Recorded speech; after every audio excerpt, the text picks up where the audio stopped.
Everyone, कैसे हो आप सभी।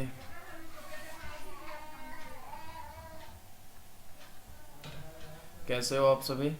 उम्मीद कर रहा हूँ सभी लोग मस्त होंगे। आ उम्मीद कर रहा हूँ सभी लोग मस्त होंगे। ये जीएस है, जीएस का क्लास है। आपको बता देता हूँ।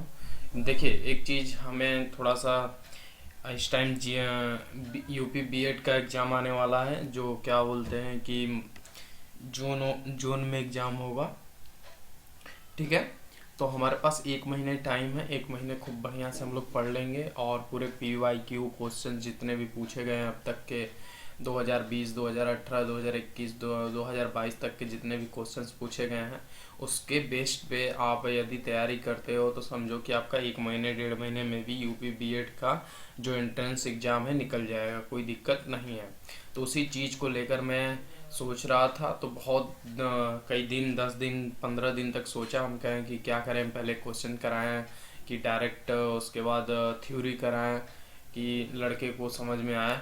तो हमने बहुत कुछ सोचा। तो इसके बाद मेरे दिमाग में एक ही चीज़ आया कि पहले जो PYQ क्वेश्चन पूछे गए हैं उसको कराया जाए। उसके बेस्ड पे उससे रिलेटेड जितने भी कॉन्सेप्ट हैं उसी क्वेश्चन सॉल्व कराते समय ही बता देंगे, तो खुद एक थ्योरी की तरह और क्वेश्चन भी समझ में आ जाएगा और थ्योरी भी समझ में आ जाएगी और एक माइंड और खुलेगा कि हाँ, क्वेश्चन ऐसे ही पूछता है एग्जाम में। ठीक है। तो चलिए चलते हैं। और जो अभी तक नए हैं हमारे चैनल पे, वो चैनल को सब्सक्राइब कर ले, जो डेली क्लासेस और उनको सारे नोटिफिकेशन मिलते रहेंगे। तो चलें, वंडरफुल क्लासेस होंगी आज हमारी और एकदम कॉन्सेप्ट के साथ होगा। और आपको बता देता हूँ कि 2 सेक्शन में एग्जाम्स होते हैं यूपी बीएड के, जिसमें खंड अ खंड ब करके रहता है। तो पहले खंड अ में हमारा सामान्य ज्ञान और हिंदी रहता है, जो कंपलसरी होता है खंड अ करना। और दूसरे में जो रीजनिंग और सामान्य ज्ञान होती है। तो ठीक है, चलिए स्टार्ट करते हैं। और इंग्लिश जो लिया रहता है इंग्लिश देता है, जो हिंदी लिया रहता है हिंदी देखता है खंड अ में। ठीक है। तो चलिए देखते हैं। यूपी बीएड के लिए है, लेकिन इसमें अच्छा खासा जीएस पूछता है, जिसकी वजह से ये सब जितने भी अगर एग्जाम्स की प्रिपेयर करते हैं सबके लिए काम आएगा। चाहे एसएससी हो, चाहे बैंकिंग हो, चाहे कोई भी गवर्नमेंट जॉब हो जिसमें जीएस पूछ रहा है, उस सब में आएगा, क्योंकि बहुत ही इसमें अच्छे अच्छे लेवल के क्वेश्चंस पूछे गए हैं। चलिए दिखाता हूँ। ये 2020 के पेपर में आपको सॉल्व करा रहा हूँ। ठीक है। देखिए, जैसे इसमें पूछ रहा है कि मोहनजोदड़ो, पहला क्वेश्चन है मोहनजोदड़ो का स्थानीय नाम क्या था। तो इसमें से बताइए कि स्थानीय नाम क्या होगा। 4 ऑप्शन है। पहला ऑप्शन है कि रेगिस्तान का टीला, या दूसरा ऑप्शन है नदीमुख भूमि का टीला, या तीसरा है मृतकों का टीला, या चौथा है जीवन का टीला। तो इसमें सही आंसर होगा मृतकों का टीला। अब मृतकों का टीला क्यों कहा जाता है, इसका हम कॉन्सेप्ट थोड़ा बता देते हैं आपको, बताते हुए चलूँगा। जैसे कि आधुनिक नाम जो है मोहनजोदड़ो की सिंधी में मृत मनुष्यों का टीला और मोहन का टीला के विभिन्न नामों से व्याख्या की गई है, और इस शहर का मूल नाम अज्ञात है। जैसे कि जो मोहनजोदड़ो, ये मृतकों का टीला हम लोग कहते हैं, इसका एक मुख्य नाम अज्ञात है। मतलब कोई भी अज्ञात नहीं पाया है, कोई सही नाम नहीं दिया है, जिसके वजह से पाकिस्तान के सिंध प्रांत में स्थित यह प्राचीन घाटी सभ्यता की सबसे बड़ी कस्तियों में से एक तथा विश्व के सबसे बड़े शहरों में से एक था। ये जैसे मोहनजोदड़ो ना बहुत बहुत बहुत बढ़िया है। जैसे कि जो इसमें खोजे गए राखी गढ़ी है, ये सब जितने भी प्रकार के हैं, सबसे ज़्यादा अगर बात किया जाए नगर सबसे ज़्यादा कहाँ प्राप्त हुए हैं, तो गुजरात में प्राप्त हुए हैं। ठीक है। लेकिन और राखी गढ़ी राजस्थान जो बहुत ज़्यादा इम्पोर्टेंट है वो चीज़ पूछता है। लेकिन इसमें देखिए कि ये मृतकों का टीला पूछा, मतलब थोड़ा सा कॉन्सेप्ट अंदर तक लेके गया है। और नहीं तो नॉर्मली क्या पूछता है कि मोहनजोदड़ो किस नदी के किनारे स्थित है, या हड़प्पा किस शहर का है, ये सब पूछता है। लेकिन अब यहाँ अच्छा खासा क्वेश्चन इसमें पूछ रहा है, इसलिए हम बता रहे हैं आपको। ठीक है। चलिए क्वेश्चन नंबर 2 पे चलते हैं। मोहनजोदड़ो में से सबसे बड़ा भवन कौन सा है। चलिए बताइए, तो मोहनजोदड़ो में से सबसे बड़ा भवन कौन सा है। विशाल स्नानागार, या धान्यागार, सी है स्तंभ हाल, डी है 2 मंजिला मकान। बताइए तो। इसका आंसर होगा धान्यागार। ठीक है। थोड़ा सा रुक जाइए, पेन की बहुत मोटा है यार ये तो। ठीक है, अब सही है। ठीक है, इसका आंसर होगा ऑप्शन नंबर बी। आप लोग क्या आंसर दिए हो? चलिए ठीक है, इसका थोड़ा सा ही कॉन्सेप्ट मुझे जहाँ तक लगता है बता देना चाहिए। देखिए, जैसे कि मोहनजोदड़ो का सबसे बड़ा भवन धन्यगार कहलाता था। जो मोहनजोदड़ो के सबसे विशाल भवन रहता था उसका धन्यगार कहलाता था। अब मोहनजोदड़ो में ही सबसे विशाल स्नानागार के अवशेष प्राप्त हुए हैं। जो ये इसमें स्नानागार भी है जो नहीं, ये इसी के अंदर पाए गए थे। जब धन्यगार को निकाला गया तो उसी के अंदर पाया गया। ठीक है, और क्वेश्चन नंबर तीसरा देखिए, बुद्ध किस वंश क्लैन से संबंधित थे? तो बुद्ध शाक्य से संबंधित थे। बुद्ध जो थे वो शाक्य से संबंधित थे। अब ये शाक्य वंश से क्यों संबंधित थे, ये इसका एक फैक्ट है। क्यों? क्योंकि बुद्ध के जन्म का नाम ही सिद्धार्थ था, और सिद्धार्थ के पिता राजा जो शुद्धोधन थे, पिता जो सिद्धार्थ के पिता जो थे शुद्धोधन, ठीक है, ये जो थे ना, ये कपिल वस्तु के राजा रहा करते थे। जो ये थे ना, ये कपिल वस्तु के राजा थे। कपिल वस्तु के राजा थे। ठीक है, कपिल वस्तु के ये राजा थे, और गौतम उनका गोत्र था। जो इनका गोत्र था, इनका गौतम गोत्र था। लेकिन बात क्या हुआ ना कि कुछ समय जब बीतता गया तो गौतम गोत्र था इनका, और तथा शुद्धोधन के पिता का नाम शाक्य था। जैसे कि शुद्धोधन के पिता का जो नाम था, शुद्धोधन के पिता का जो नाम था वह शाक्य था, जिसके वजह से इनके जो वंश का नाम पड़ गया। जैसे कि जो यहाँ पे पूछा है कि वंश का नाम से संबंधित है, तो वंश का नाम इनका शाक्य पड़ गया। लेकिन देखिए, शुद्धोधन के पिता का नाम शाक्य था, और पिता के नाम को ही ये वंश बना दिए। ठीक है, चलिए नेक्स्ट चलता हूँ। क्वेश्चन नंबर चौथा देखिए, जैसे प्रथम बौद्ध परिषद कहाँ आयोजित की गई थी? तो ये पूछ रहा है कि प्रथम बौद्ध परिषद कहाँ आयोजित की गई थी। तो वैशाली या कश्मीर, या तीसरा सी ऑप्शन है राजगृह, चौथा है डी पाटलिपुत्र। तो पहली बात बता देता हूँ कि प्रथम बुद्ध परिषद कहाँ आयोजित की गई थी। तो प्रथम आयोजित की गई थी राजगृह। ठीक है, और जैसे कि माना जाता है कि गौतम बुद्ध की मृत्यु के बाद की प्रथम वर्षा ऋतु में इस तरह की सभा सबसे पहले राजगृह, आधुनिक राजगीर में हुई थी। ठीक है, और जो ये राजगृह की अगर बात किया जाए तो ये बिहार में बताया जाता है लोग कि बिहार में हुई है। ठीक है, कहाँ हुई है? बिहार में हुई थी। कहाँ हुई थी? बिहार में हुई थी। याद रखिएगा, पहला जो गौतम बुद्ध का परिषद हुई थी वो बिहार में हुई थी, वो भी राजगृह में। कहाँ हुई थी? बिहार में, वो भी राजगृह में। ठीक है, ये पूछा जा सकता है।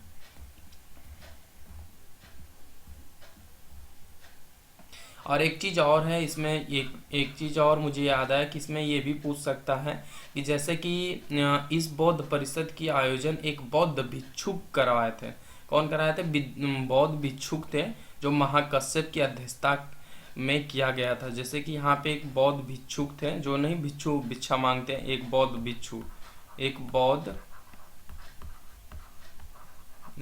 भिक्षु किसमें थे? एक बौद्ध भिक्षु के अध्यक्षता में कराई गई थी। ठीक है, चलिए नेक्स्ट चलते हैं। देखिए, क्वेश्चन नंबर 5 है। क्वेश्चन नंबर 5 कहते हैं, जैन धर्म का पहला तीर्थकर किसे माना जाता है? तो ये पार्श्वनाथ को माना जाता है, कि महावीर स्वामी को माना जाता है, कि ऋषभ देव को माना जाता है, या ऑप्शन डी है अजीता नाथ को माना जाता है? तो इसका सबसे अच्छा आंसर है ऋषभ देव। ऋषभ देव एक इनके सेवक रहते थे, जो उन्हीं को माना जाता है। इनके बारे में अगर बताया जाए तो ये एक हमारे पहले तीर्थकर ऋषभ देव हैं। इनको पहले तीर्थकर हमारे ऋषभ देव को ही कहा जाता है। और ये किसके पुत्र थे तो ये भी बता दिया जाता है। इनके पिता का नाम जो था इक्ष्वाकु वंशीय राजा थे, और अग्रसेन के पुत्र थे। ये किसके पुत्र थे? अग्रसेन के पुत्र थे। किसके? अग्रसेन के पुत्र थे। किसके पुत्र थे? अग्रसेन के पुत्र थे। याद रहेगा।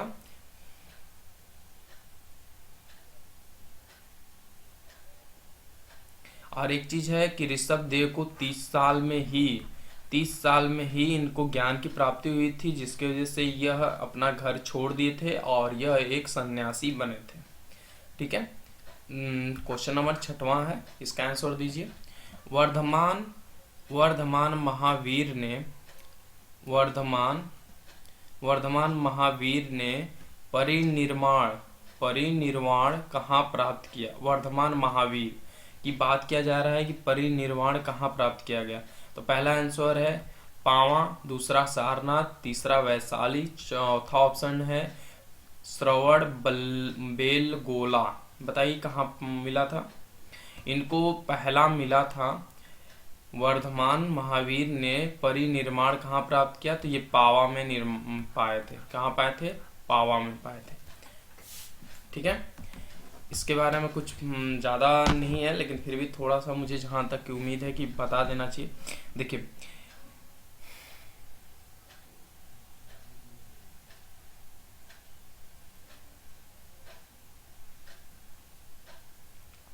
इनकी जो महावीर की मृत्यु हुई थी ना, वह 468 पूर्व ईसा में हो चुकी थी और यहीं पर पाया गया था। महावीर की मृत्यु यहीं पर पाई गई थी। इसके वजह से यहाँ पे पाली सिद्धांत के परिनिर्वाण सूत्र के अनुसार 80 वर्ष की आयु में महावीर ने घोषणा की कि वे जल्दी ही परिनिर्वाण के लिए रवाना होंगे और जैन धर्म के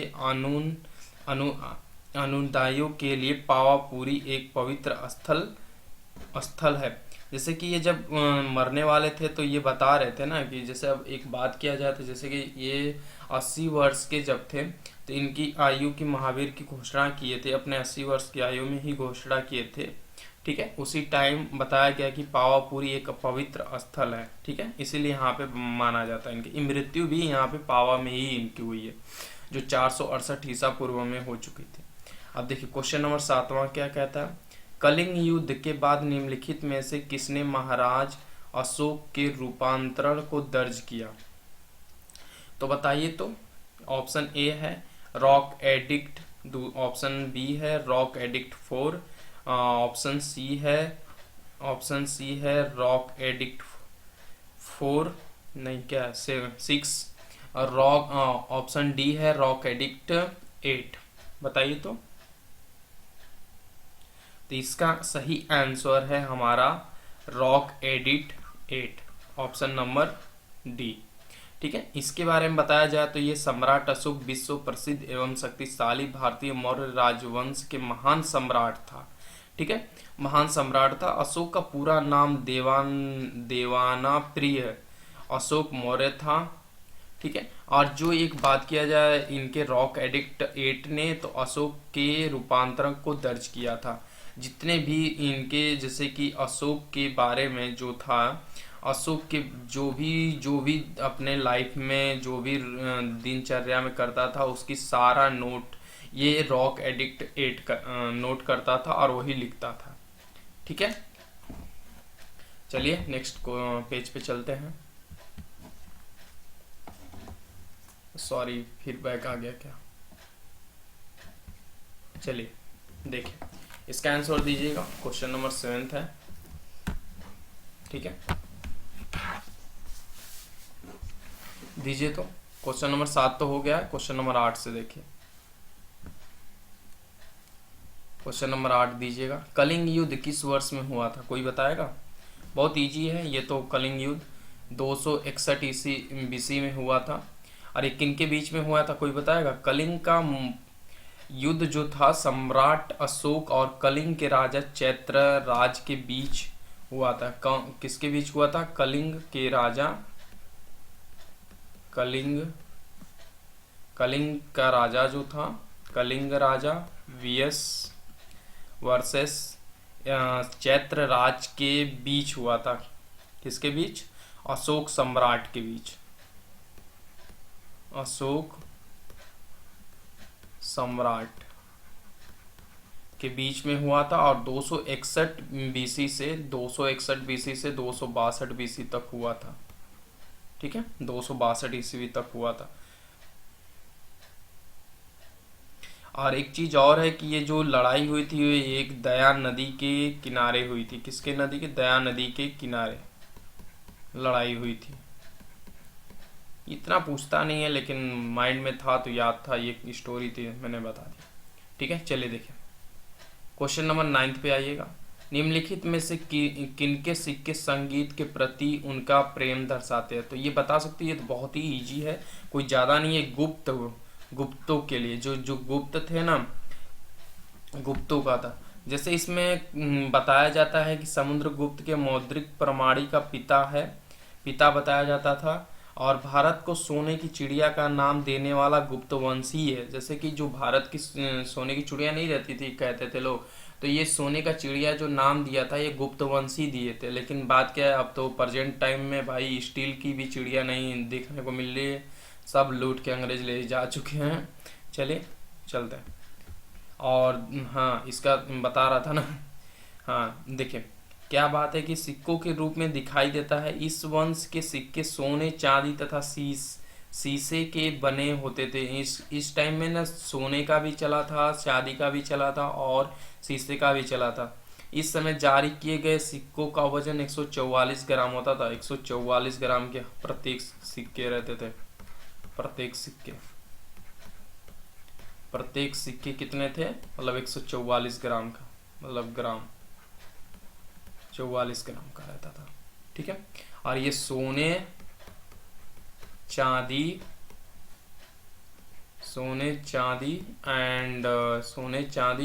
और शीशे का सिक्का चलाया था, सिक्के। ठीक है, चलिए नेक्स्ट चलते हैं। देखिए 10वां नंबर क्वेश्चन करिए, बताइए इसका आंसर क्या है। भारतीय नेपोलियन के नाम से आमतौर पर कौन से हिंदू राजा विख्यात हैं? तो ये तो बहुत ही आसान है, ये तो ऐसे ही देखते काट दो कि बिंबिसार नहीं होगा। ऑप्शन को एलिमिनेट भी करना सीख जाइए। और देखिए चंद्रगुप्त तो ऐसे ही नहीं है। अजात शत्रु नहीं भाई, है ही नहीं। डायरेक्ट ऑप्शन नंबर बी हो गया कि समुद्रगुप्त था। समुद्रगुप्त राजवंश के चौथे राजा और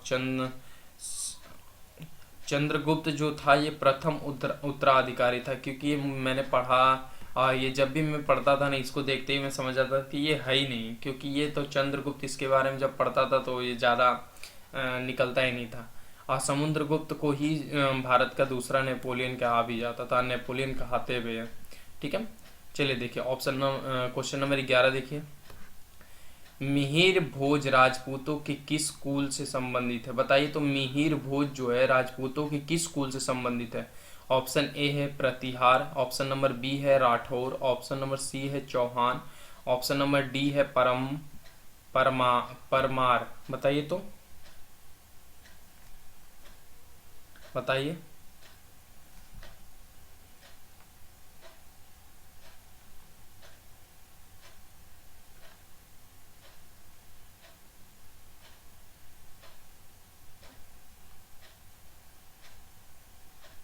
बताइए।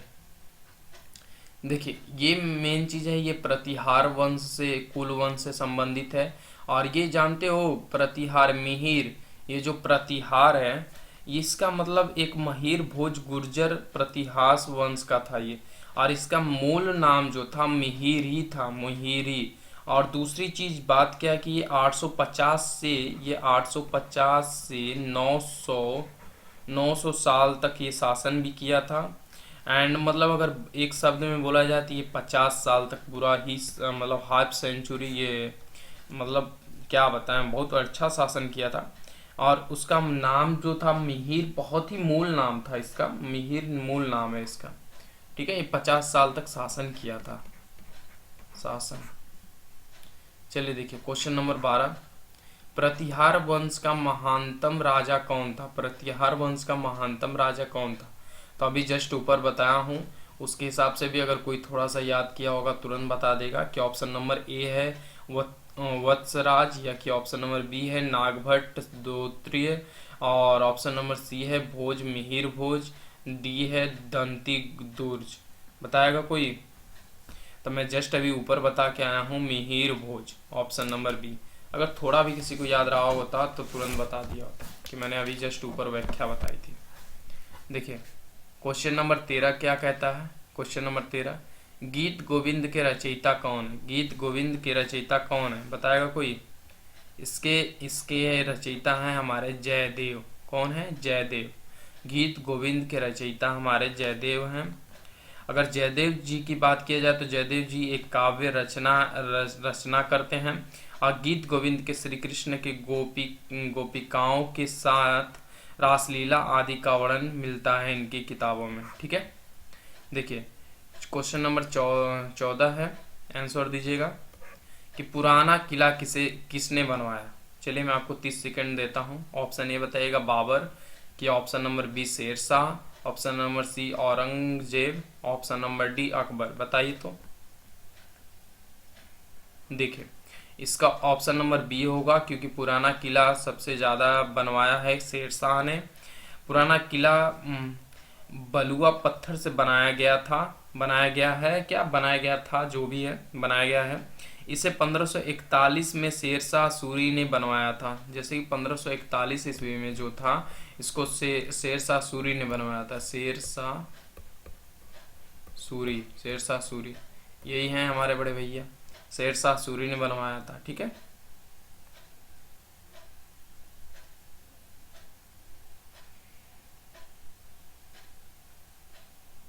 और अगर एक चीज बताया जाए ना, ये जो किला बनवाया है इसमें, जैसे ये जो किला है ना, ये एक चीज मैं थोड़ा सा ड्रॉ करने की कोशिश कर रहा हूँ। जैसे ये जो ये 3 किला ये जो बनाया है ना, इसमें बात क्या है ना कि ये 1 है, ये 2 है, मतलब ये यहाँ 3 इसके दरवाजे हैं और तीनों दरवाजों के अलग अलग नाम है। जैसे इसका नाम शायद, मतलब मैं ये तो सटीक तो नहीं पता है कौन से मतलब कौन से पहले दरवाजे का नाम है, लेकिन इतना पता है कि 3 दरवाजे हैं, तीनों दरवाजों के अलग अलग नाम है। जैसे कि पहले का हुमायूं दरवाजा है, हुमायूं, और दूसरे का नाम है हमारा तालिका दरवाजा, इस दूसरे का नाम है तालिका दरवाजा, तालिका दरवाजा। तीसरे का नाम है हमारा बारा दरवाजा। ठीक है, तीनों का अलग अलग नाम है। बहुत ही मतलब बहुत ही ज़्यादा फेमस ये है, और ये यहाँ एडवेंचर के लिए बहुत लोग घूमने भी जाते हैं। ठीक है, चलिए देखिए क्वेश्चन नंबर 15। क्वेश्चन नंबर 15 क्या कहता है, देख लेते हैं। क्वेश्चन नंबर 15 कहता है कि 1540 ईस्वी में किस युद्ध के पश्चात हुमायूं को हिंदुस्तान से बाहर कर दिया गया? बताइए। ऑप्शन नंबर ए है दौरा, ऑप्शन नंबर बी है सूरजगढ़, ऑप्शन नंबर सी है कन्नौज, ऑप्शन नंबर डी है चौसा। बताइएगा।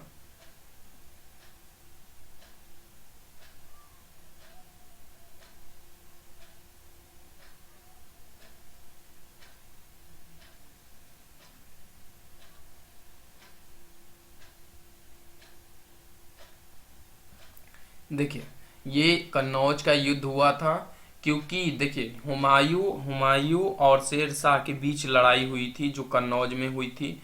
और कन्नौज में होने के बाद जब शेर शाह जीत गया था तो हुमायूं को अपना गढ़ छोड़ के भागना पड़ा था। ठीक है, याद रखिएगा। अब देखिए ऑप्शन क्वेश्चन नंबर 16 देखिएगा। क्वेश्चन नंबर 16 क्या है? निम्नलिखित में से कौन सा भारत आने वाला पहला अंग्रेजी जहाज था? ये तो पता ही होना चाहिए। ऑप्शन नंबर ए है रेडी जावेद या बंगाल, या दूसरा सी है रेड ड्रैगन, या डी है मेफलावर। बताइए। आपको जैसे 10 सेकेंड 15 सेकेंड देता हूँ वैसे दे रहा हूँ, चलिए सोच के थोड़ा सा बताइए।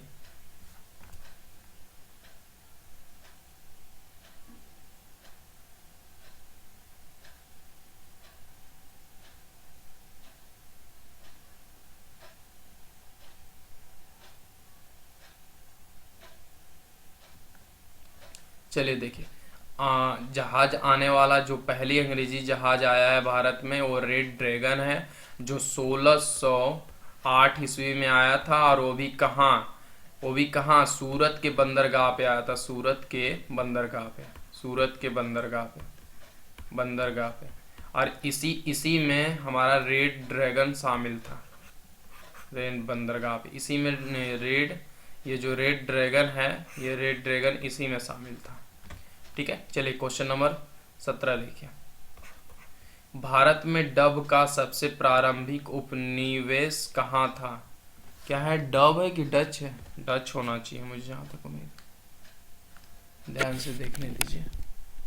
डच का हम नहीं क्या है, डच का सबसे प्रारंभिक उपन्यास कहाँ है? ऑप्शन नंबर ए है मसूलीपट्टनम, ऑप्शन बी है पुलिकट, ऑप्शन सी है सूरत, ऑप्शन डी है अहमदाबाद। बताइए तो। देता हूँ आपको 10-15 मिनट, 15 सेकंड जो दे रहा हूँ आप उतने में सोच के बताइए।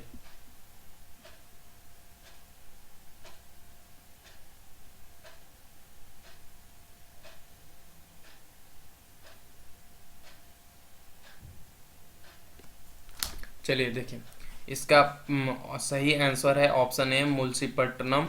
क्यों? क्योंकि ये जब ना बात किया जा रहा है डच का, तो जब पुर्तगाली आए थे, तो पुर्तगाली जब चले गए थे तो उसके बाद डच ने अपनी पहली पहली कंपनी आंध्र प्रदेश में, पहली कंपनी जो थी आंध्र प्रदेश में स्थापित किया। और वो भी कब किए थे? 1605 ईस्वी में किए थे। ठीक है, 1605 ईस्वी में किए थे, और वही भारत में अपने पहले कदम जमाए थे। ठीक है, चलिए देखिए क्वेश्चन नंबर 18 देखिएगा। क्वेश्चन नंबर 18 का आंसर देखिए, रविंद्रनाथ टैगोर द्वारा लिखित गीत जन गण मन सर्वप्रथम जनवरी 1912 ईस्वी में किस नाम से प्रकाशित हुआ था? पहली बात की बता दें कि रविंद्रनाथ टैगोर जो थे, चलिए ठीक है अभी बता रहा हूँ, पहले ऑप्शन बता देता हूँ आपको। क्वेश्चन ऑप्शन बताए, ए है राष्ट्रीय जागृति, ऑप्शन बी है तत्बोधिनी, ऑप्शन सी है भारत भाग्य विधाता, ऑप्शन डी है इनमें से कोई नहीं। ठीक है, चलिए 15 सेकंड ले लीजिए, उसके बाद बताइए।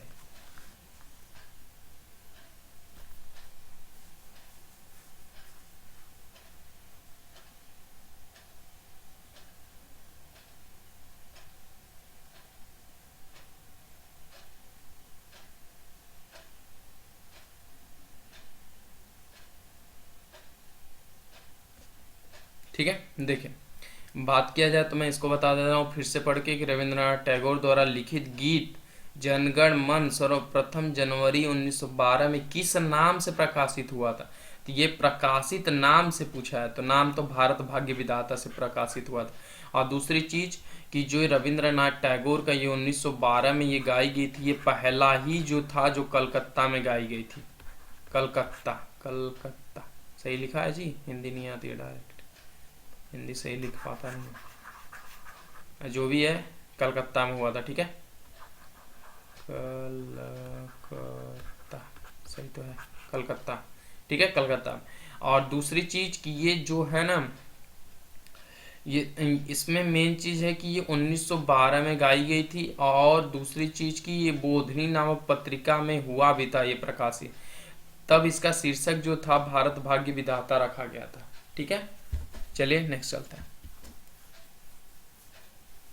नेक्स्ट है देखिए, लिखा है क्वेश्चन नंबर 19। क्वेश्चन नंबर 19 में क्या है कि रविंद्रनाथ टैगोर की गीतांजलि, ठीक है, डैश का संग्रह है।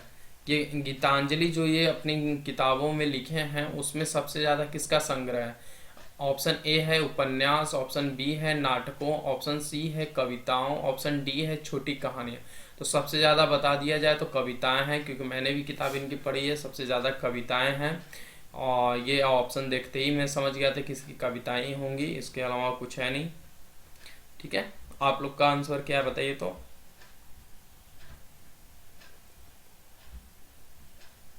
और दूसरी चीज एक चीज और बता दे रहा हूँ कि इनकी जो कविताएं हैं ये नोबेल से भी सम्मानित की गई हैं, नोबेल से इनको सम्मानित मिला हुआ है, नोबेल से सम्मानित किए गए हैं, नोबेल से सम्मानित है। ठीक है, नोबेल से सम्मानित है। क्वेश्चन नंबर 20 देखिएगा, टेलीग्राफ लाइन सर्वप्रथम कहाँ से कहाँ तक बिछाई गई थी? तो ये बहुत इजी है, कोई अगर बताना चाहे तो बता सकता है। जैसे ऑप्शन ए देखिएगा कलकत्ता से आगरा, ऑप्शन बी आगरा से जयपुर, क्वेश्चन ऑप्शन सी है दिल्ली से शिमला, ऑप्शन डी है कलकत्ता से रानीगंज। बताइए तो।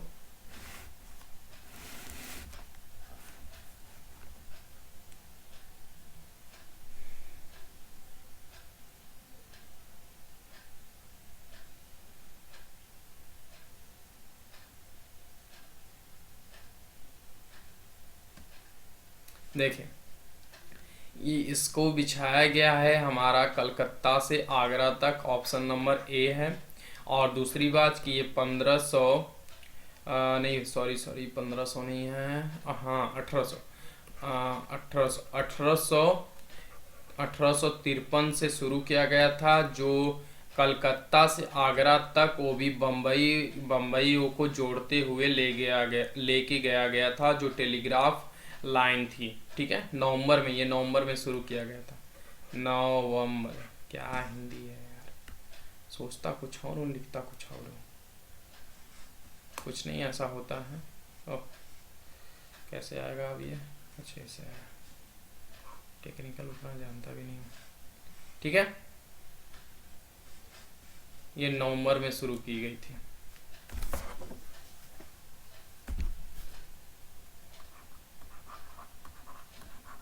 नवंबर। ठीक है, अब चलिए क्वेश्चन नंबर 21 का आंसर दीजिए। निम्नलिखित में से किस देश का अलिखित संविधान है? तो ये एकदम याद होना चाहिए आपको।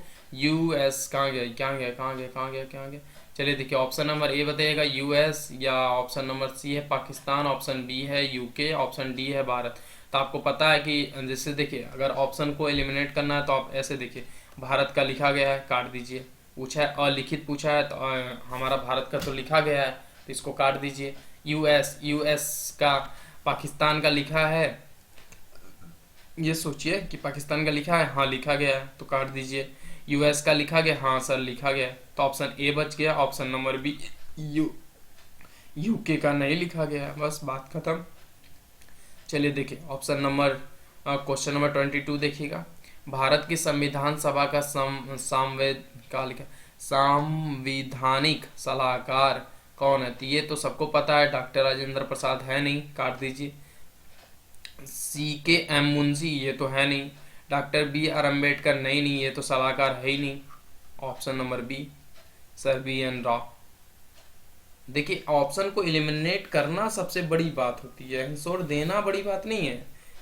हमें कम समय में कैसे आंसर देना, ये ज़्यादा इम्पोर्टेंट है। आप ये चीज़ सोचिए कि डॉक्टर राजेंद्र प्रसाद सलाहकार हैं, नहीं है। अरे भाई, कहीं भी पढ़े होगे तो माइंड तुरंत अटैच करेगा कि उससे कि नहीं, मैंने कभी तो कहीं पाया ही नहीं है सलाहकार इनको, तो इसको काट दीजिए, बात खत्म। ठीक है, चलिए नेक्स्ट क्वेश्चन देखिए। क्वेश्चन नंबर 23 है, प्रेस की स्वतंत्रता भारतीय संविधान के किस अनुच्छेद से मिलती? देखिए, ये तो बहुत ही इजी है, अगर ये नहीं कोई बता पाएगा तो कोई नहीं बता पाएगा। हम ऑप्शन सारे हैं, आप देखिए, क्योंकि मैं इसमें थोड़ा आपको टाइम दे देता हूँ।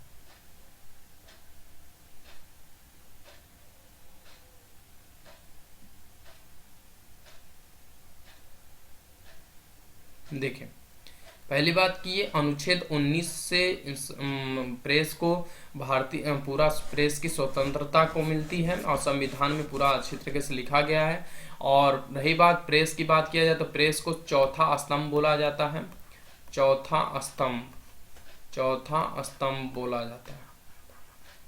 ठीक है, क्वेश्चन नंबर 24, राष्ट्रपति ने अब तक कितनी बार राष्ट्रीय आपातकालीन की घोषणा की है?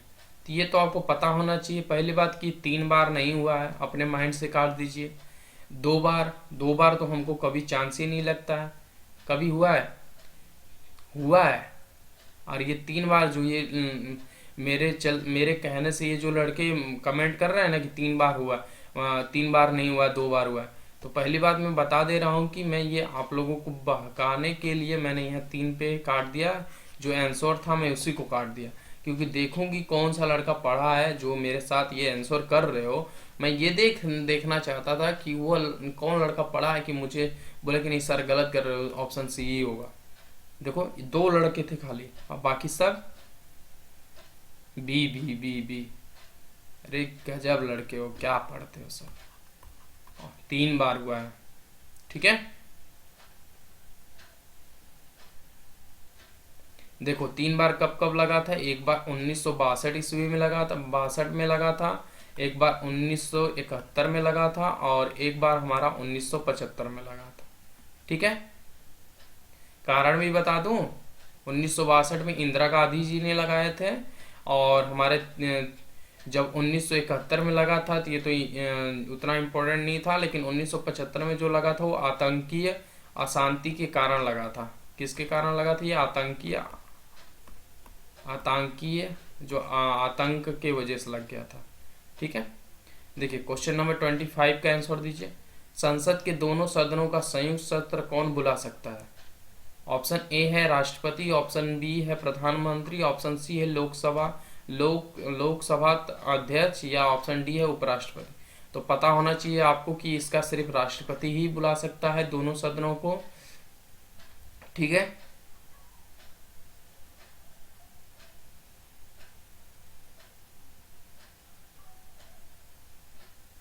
ठीक है। और ये एक चीज है, नई सदन संसद में होता है जो कि दिल्ली में स्थित है, और राष्ट्रपति को ही दोनों सदनों को बुलाने का जो है क्या बोलते हैं कि पावर है, और दोनों सदनों को स्थगित करने का पावर सिर्फ राष्ट्रपति के पास ही है। ठीक है, क्या हो गया?